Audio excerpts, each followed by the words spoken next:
What is going on, Skull family? I'm Kyle. And I'm Darin. And this is the Purple Dopes with Hopes podcast.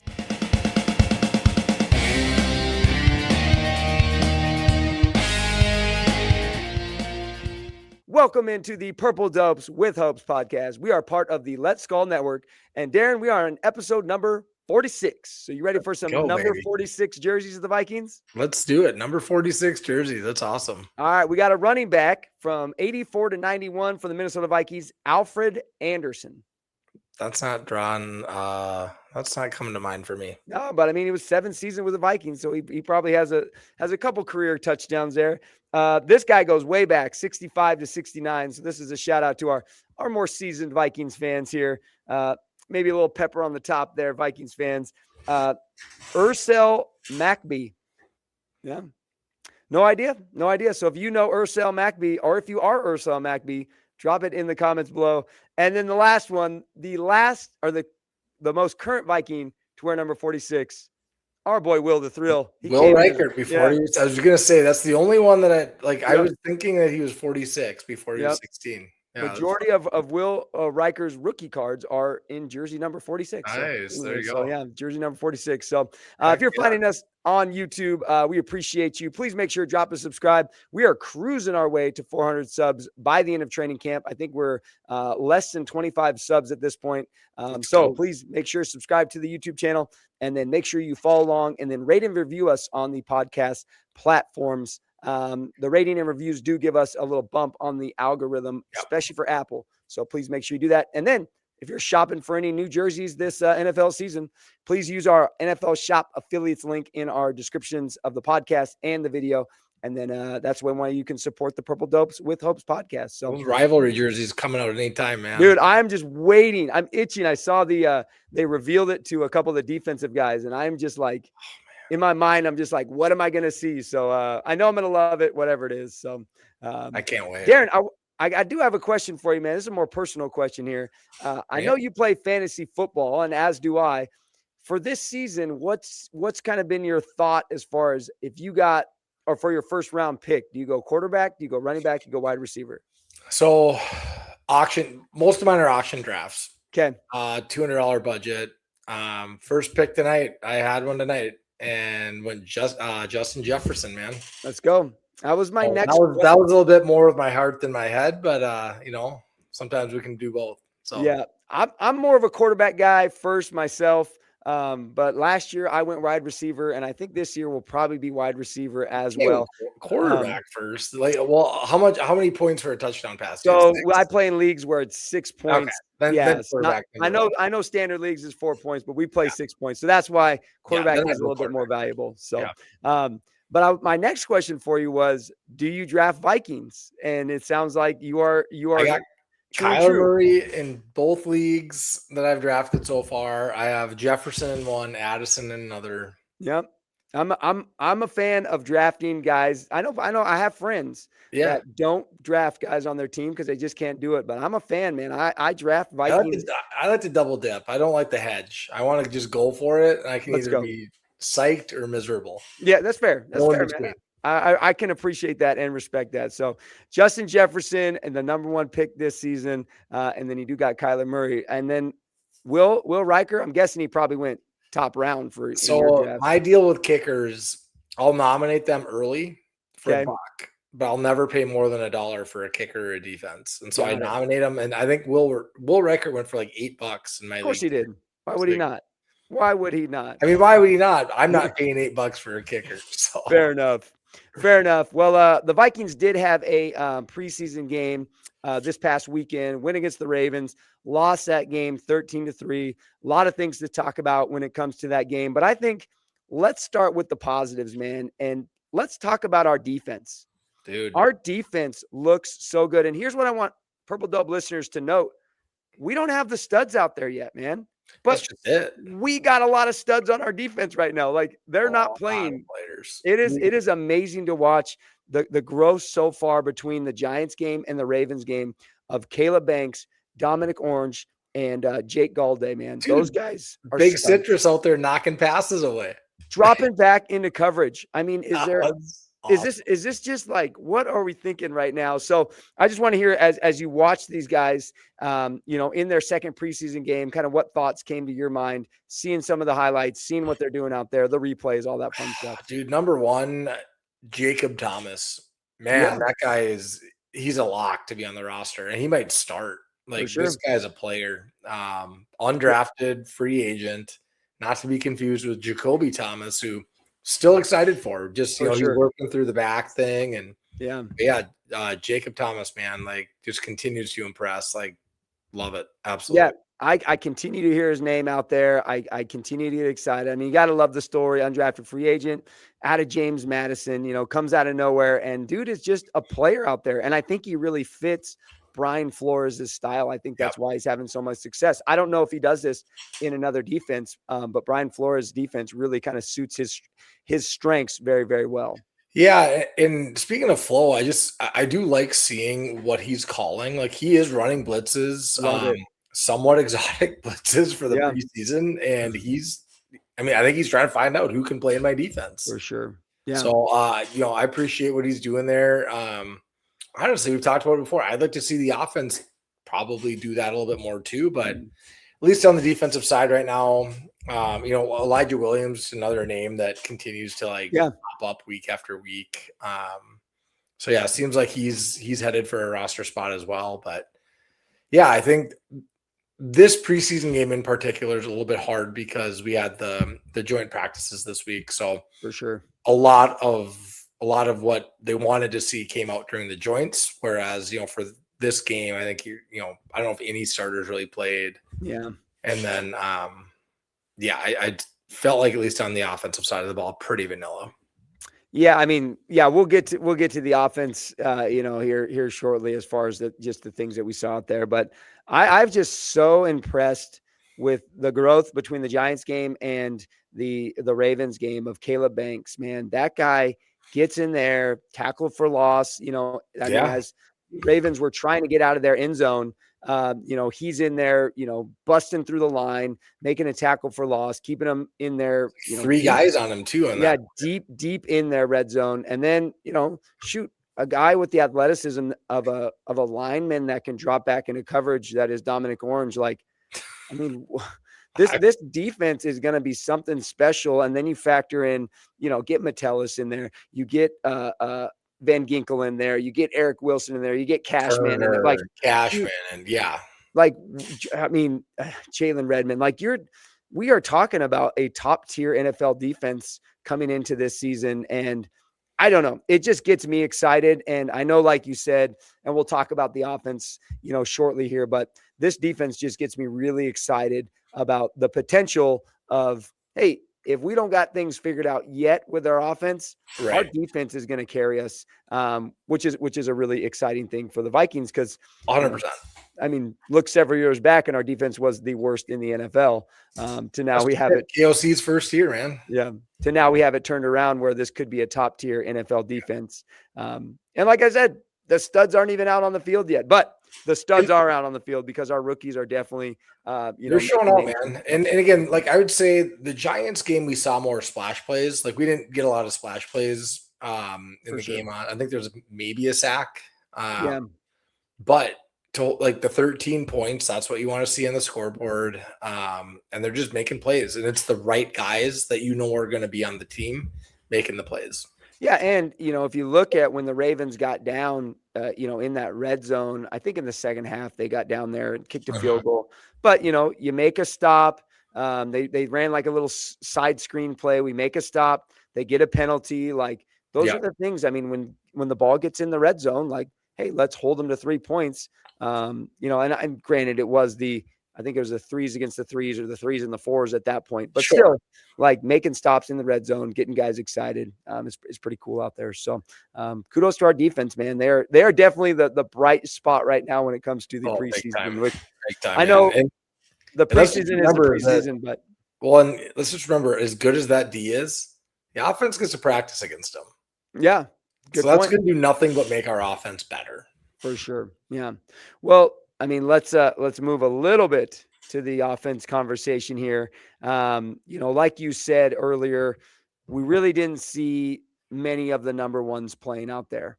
However, JJ McCarthy gets the start, plays the entire first quarter, has a 50-yard bomb to start his drive out there to Ty Felton. But then we saw JJ McCarthy do JJ McCarthy things. Fastball to the end zone that sailed his wide receiver. 4th down, we go for it, and he just missed Miles Price. I mean, just flat out missed him. They ran the right play. They called the right play, and he's there. Didn't hit him. Yeah. So where are you at right now when it comes to this? This is kind of the topic of conversation for Vikings fans as far as like, we got quarterback 2 spot up in the air. Kyler's going to be our 1. I think after last game, we're kind of all in agreement, Vikings fans, that Kyler probably should be starting for this team.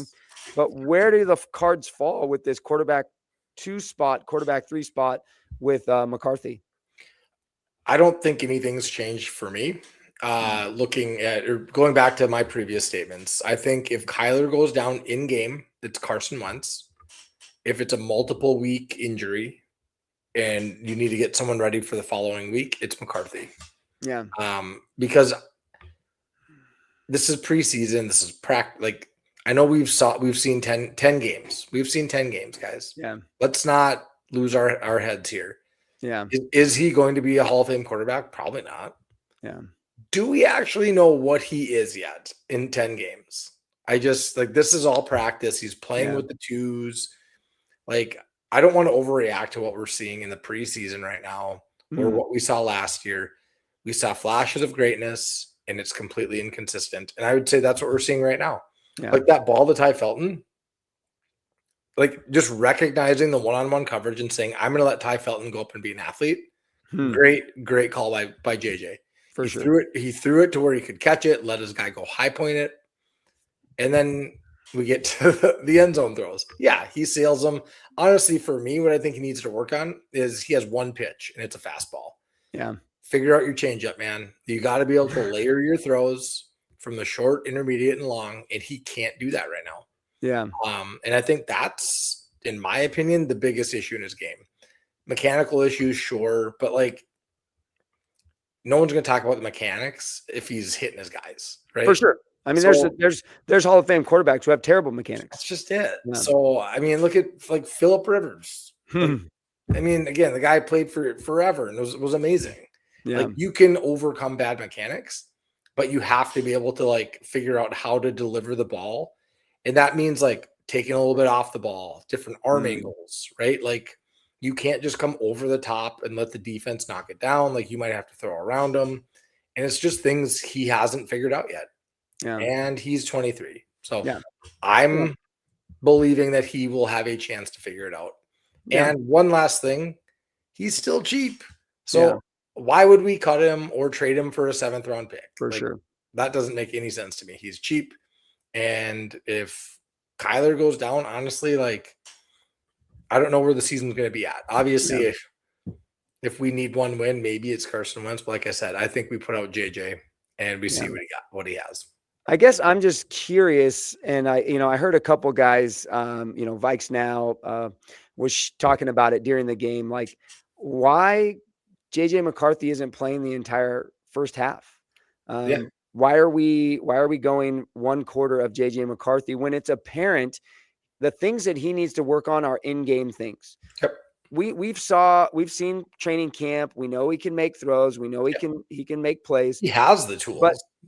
But in games, we continue to see this shift to, I got to force every single ball into the tightest window possible when it's actually it's not a tight window. You could actually make that throw and we would have a touchdown in the back of the end zone. Just lob it up, man. Yeah. Or we would have had a, easy walk in touch. And I know guys, as I posted about it on X yesterday, it was did you not see the lineman jump and try to block that?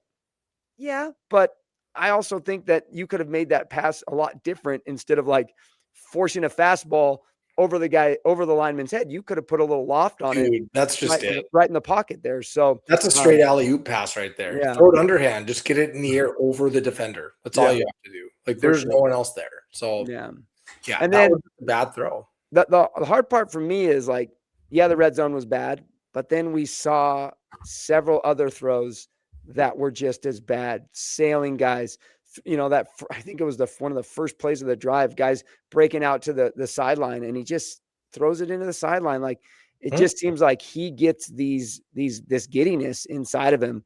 And I'm with you. Like, at 23 years old, I was making bad decisions as well. I wasn't able to read things the way I should have read them. Probably made some mistakes in my job now that I wouldn't make. But like, I look at it like, dude, right now you're not ready. So for these people who are out on the, JJ McCarthy should be the starter, because no, he's not ready. And we have time for things to work out still for JJ McCarthy. We are not in a spot where 100%. We are not in a spot where JJ McCarthy is the end of his contract. We got to pay him or not pay him. Like, we still got some time to figure things out. So why not do what we were hoping to do from the gate on this, which is bring a veteran quarterback in that he can work under and develop into an NFL quarterback. Last year was a flop. Yeah, we messed it up, right? We should have probably went a different route than we did. But what is done is done. That's the past. So now it's like, okay, we need to, let this guy sit, let him figure things out. And then hopefully, my hope is JJ McCarthy will rally. Unfortunately, we didn't see it happen on Saturday in the game against the Ravens, but who knows? Maybe we'll see him rally, come 6, 8, 10 games in the regular season, being under Kyler Murray, watching on the sideline. You never know. And last year, I mean, let's all remember, it was injuries. And again, like, that's something he has to overcome. It sounds like he came out of the game Saturday because he was hurt. Yeah. Like, maybe that was the plan all along to play. Well, KOC made the statement he was hurt, which is I don't even know what to think anymore. AJ didn't seem to acknowledge that at all. Yeah, for sure. So again, that might just be KOC trying to protect him. Yeah. Who knows? But yeah, I agree. He should be playing more. Yeah. But it's funny when you look at him versus Wentz. I was driving home today, and on KFAN, I think it's like worst case scenario is the show. But they were talking, like, comparing the two quarterbacks. Yeah. And I actually it really resonated with me where Carson Wentz, like, was he like 9 of 11, 90 yards, like, efficient play. We haven't even talked about Carson Wentz, but yes, it was like very Carson Wentz-esque. It was. Yeah. But what if you look at what he's completing, and this, again, JJ is not completing these passes, but it's outs, it's slants, it's bubble screens. Yeah. He's not trying to drive the ball down the field. He's not looking like, and so if you bring in Wentz, you will get a stabilizing quarterback who has a higher floor, right? Yeah. Where, like, and for like an in-game substitution, that's probably what you're looking for. Yeah. Right. But if you're looking over the course of 3 or 4 games, if you need someone to come in for Kyler, do you want the guy? And again, maybe it depends on where you're at in the season. If you're in first place and can lose a game or two, maybe you go Carson Wentz. Yeah. But if you need to swing for the fences, it's got to be McCarthy, because this feeling is exponentially higher with McCarthy. Yeah, agree. And I mean, it's not close. So I don't want people to sit here and be like, this is Carson Wentz, who should have been the MVP in 2017, because it's not. No. This is the Carson Wentz we saw play last year. Yeah. And he was okay. Maybe he's probably a little bit better than he was last year, since he's more familiar with the offense. Yeah. But even when he played, like, he was okay at times. Yeah. Yeah, he won a couple games for us. He won that Browns game for us, going down to the wire there, hitting Jordan. That game-winning throw in the Browns, hell of a throw. But I just think we're seeing the tale of two quarterbacks, right? We know Carson Wentz. I mean, you look at that game, it was exactly what you would expect with Carson Wentz. He's going to go out there. He's going to complete short passes. He's going to get you a first down.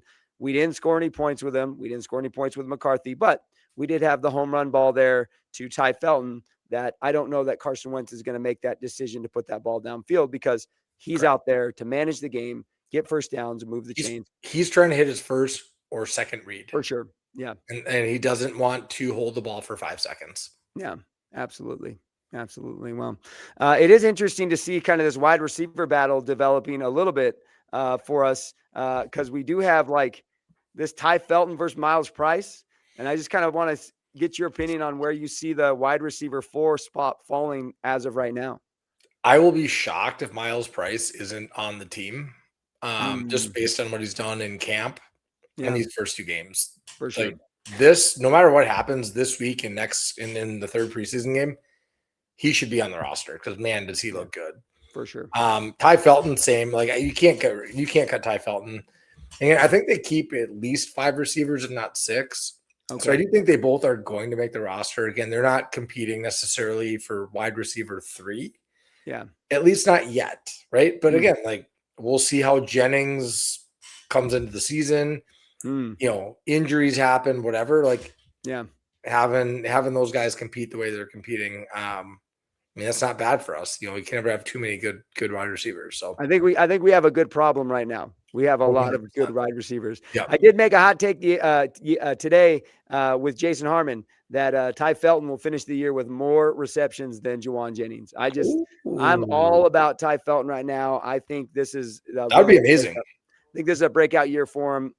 I think we're going to see a real jump from what we saw last year. I know actually on the I think it was on Purple Daily. They I can't remember. I think it was Judd made a take that Ty Felton would score a touchdown in the first 2 games. So I wouldn't be surprised just by the way that he's out there making plays, going and getting the ball. And then, you know, if him and Kyler can get a little connection out there, you just never know.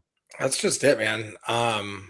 And that's all it takes. Like we saw it last year with JJ and Addison. They kind of built that in training camp. Actually, I totally forgot. Jefferson missed like almost all of training camp last year. So like, remember like how they just didn't have that connection? Yeah, that's true. Like I totally forgot that, but that probably was a pretty big factor in kind of how things went between him and McCarthy last year. Yeah, that's probably a good point. I mean, there's a lot that happens in training camp, but it's just funny to see kind of these dudes, how they sync up with different players. So I'll definitely be interested to see, you know, how Kyler syncs up with Jennings, you know, and Jefferson. We know he's got a pretty good connection with Addison, it seems like, which is just great that Addison's kind of the guy that everyone's saying. Yeah, it seems like he has a connection with everyone, which, dude, kudos to you, man. Let's have your breakout year, man, that we're calling for everyone's calling year, man. Right, yeah, absolutely. Yeah. He's trying to get that new contract. So well, I am interested to hear where you fall on the little running back battle that we got for number 3 spot right now between Claiborne and Scott. Claiborne got bulk of the carries first half. Scott got bulk of the carries second half. Where do you fall in that running back 3 spot? I mean, I'm fully in the Claiborne camp, mainly because he could push to be RB1 by the end of the year. Like Xavier Scott, like he'll be RB3 no matter what all season long. Yeah, good point. So I just like, I don't dislike him as a player. I just think that if we're keeping 3 running backs, he's got to be the odd man out. Yeah.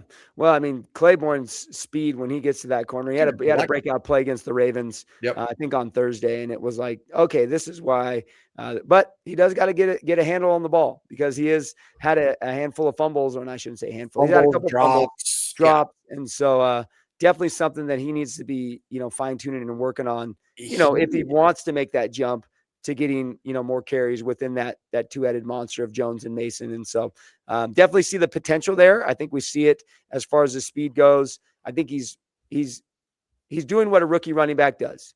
He's not waiting for plays to develop. He's trying to hit holes a little too fast. Sure. But that comes with, you know, experience, with veteran mentorship, which I think Jones is going to bring him. So yeah, I definitely feel like right now, Claiborne seems to be the guy they're trying to push to that running back 3 spot. 100%. So for sure. Yeah. Yeah. And he also offers, again, brought up the speed. Like he can return kicks, punts. He does other stuff. Yeah. Xavier Scott doesn't. So that's the other thing where it's going to, if they're keeping 3 running backs, it's going to be Claiborne. So. Yeah, for sure. Yeah. Well, do they keep 4 quarterbacks, I think, is the question of the hour here. I don't know that Brosmer showed me anything that I didn't expect. Brosmer will be practice squad. Yeah. I would be surprised if someone else picks him up. He does bring game experience is the only thing I think he's got going for him for another team. Like he brings game experience, which we know how those games went. So we do know how those games went. And people, I mean, again, for us, I think we saw last year that if you aren't rock solid at your quarterback, like your starting quarterback, you probably need to have 3. Yeah. Your backup if you get to your backup, then like your third one might go in. And so we just can't have a situation where Brosmer's the guy. Now, again, if we're down to our fourth quarterback, it is what it is, right? Like someone's got to be that guy. For sure. But I think you put him on waivers. Hopefully he makes a practice squad. If someone else picks him up, then good luck, Max. Like, for sure. Hopefully you kill it wherever you go. But I'd say he's certainly the odd man out. I wouldn't keep 4 quarterbacks in order to keep him on the roster. Yeah, I think if there's any spot for Max, he's going to be a great coach one day. Like he is a very intelligent, smart football player. I just don't know that he's a quarterback that we need on the 53-man roster to start the season. Someone goes down, sure, quarterback 3, but he might develop into like a solid backup. Like that could be the path too, where for sure you can make a living as a backup quarterback. But even now, like I just don't. He's not there. So for he just needs those practice reps and see if he develops. Absolutely. Well, let's move on to our favorite segment, which is our Purple Dope Hope segment, where we always bring the hopes when it comes to the Purple Dope Hopes podcast. These are brought to you by 612Tees, great Minnesota-based apparel company, Vikings t-shirts, Wolves t-shirts, Lynx t-shirts. Use Purple Dopes 15, get 15% off your first order with them. All that is in the description of the video here. Darin, what Purple Dope Hope are you bringing as we head into our third week of training camp into our last preseason game on Friday? So I have 2. They're related.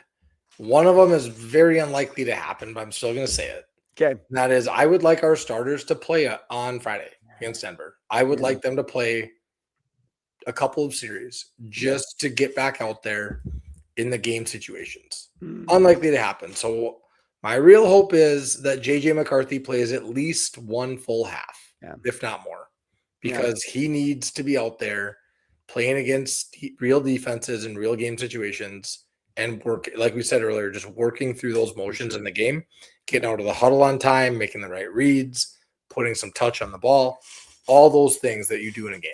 Yeah. That is my hope for this. Making sure your offensive line is set, making sure your cadences are right. I totally agree with you there. We need to see JJ McCarthy play in the last game.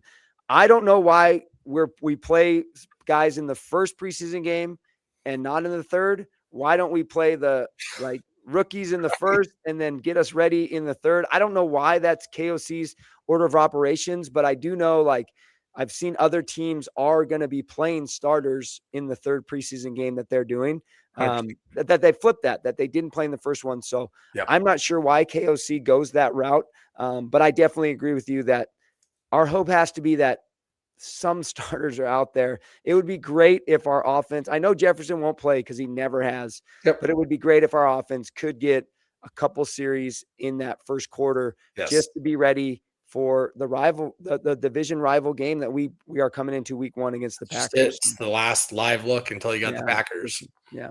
Well, my hope goes back to our defensive side of the ball. And I just hope that these rookies continue to show out and impress. I hope Caleb Banks continues to remove the doubts why he was our number 1 pick this season. Dominic Orange continues to do what he does, show his athleticism. Jake Galladay, Jacob Thomas. Hopefully we get to see Jacoby Thomas.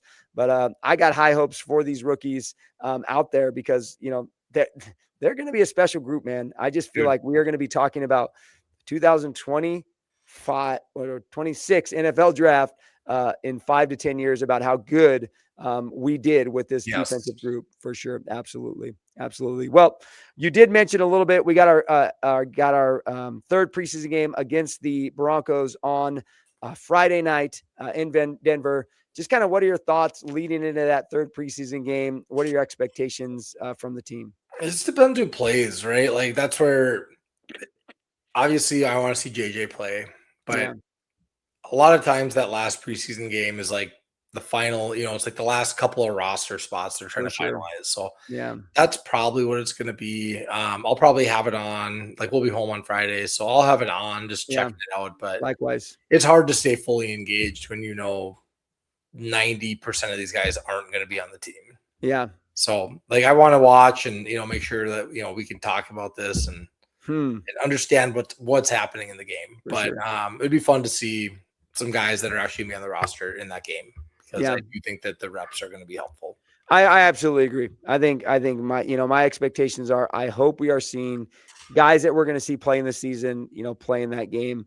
Unfortunately, it's just the third preseason game has almost become meaningless, and I hate that because I feel Right. like the third preseason game should be the one where guys are getting ready for the first season game. But I know KOC's already made it clear that I don't think Kyler, JJ, Justin Jefferson is going to play, but I do hope JJ McCarthy does get extended time to continue working with that offense out there and just continue to build his confidence and our fan base's confidence on JJ McCarthy as well. So for sure. It was pretty exciting though, man. Home game, that skull clap to start the game out, man. I'm not going to lie. I was like, first goal chant of the year hits different. Even with empty seats in the stadium, the tingles still got going for me, man. I just, I love every bit of US Bank Stadium. So the fact we get to start the season off against the Packers, I mean, that place is going to be rocking. It's going to be pretty awesome. So yeah, man. All right. Well, I want to finish off. I hate to do this to our boy, JJ McCarthy, but he's kind of entered into a little bit of a camp of bad quarterbacks in the history of the NFL because he got benched after 10 starts. So there's only a handful of quarterbacks who have been benched after 10 or less starts. One of them is 13 starts. He got benched. But these do not play for the Vikings. So I'm just curious how you can navigate bad NFL quarterbacks of yesteryear. I can tell you this. It just goes to the 90s. So we're not going, super deep in here. How many are there? So JJ McCarthy right now is number 4 on the list with 10 starts. So being drafted by the team, you start as quarterback, you get pulled after X amount of starts. JJ McCarthy is number 4 with 10 starts. There is one guy who has 13 starts. Jamarcus Russell, or did he play? He played, but surprisingly, Jamarcus Russell played a lot more games than I thought he did. But he was in my brain as far as, being one of the biggest bust quarterbacks, being the number 1 pick. But he started a lot more games than I thought. I think he was in the 20s or 30s starting games. So. Yeah, I'm just trying to think back, to Tim Couch comes to mind, but I don't think he's going to be on there. He is not. Tim Couch played the entire first season he played. So these are all names that I'm that were on the list of honorable mentions. Do you know the names? Well, I know the names. You would know all of them, and maybe there's one that the first guy I do know the name, but I didn't remember him being the biggest bust that he was. But Johnny Manziel's got to be on there. Johnny Manziel is not. He's not on the list. Yeah. Oh, wow. Okay. Yeah. Thought he flamed out pretty quickly in Cleveland. Yeah. The couple of these guys are top 5 picks. Go back to mid-90s. Mid-90s top 5 picks. Yeah. Trying to think like Eric Crouch out of Nebraska. Does he? He didn't. I don't think he ever played quarterback in the NFL. They tried to transition him to wide receiver. So Peyton Manning. Or no, Eli Manning. Oh yeah. No, Peyton Manning. Peyton Manning. The Wazoo quarterback. Wazoo quarterback, Ryan Leaf. Yeah. Yeah, Ryan Leaf had 9 starts before he was benched based on poor performance. Another one, think Aaron Rodgers. Alex Smith had 7 starts before he was pulled. Now, he did, I think, come back and play, but this is guys. He brought the Niners the NFC title game. Yes, this was benched during his first season. I he see. Started 7 guards. He had 1 touchdown, 13 interceptions in his first 7 games. So hence the benching. But yes, he did turn things around. And then, of course, we saw him come into Kansas City and lead them to the all right. So you got 2 more here. One of them was in a quarterback heavy draft, and Kyler Murray actually took his job.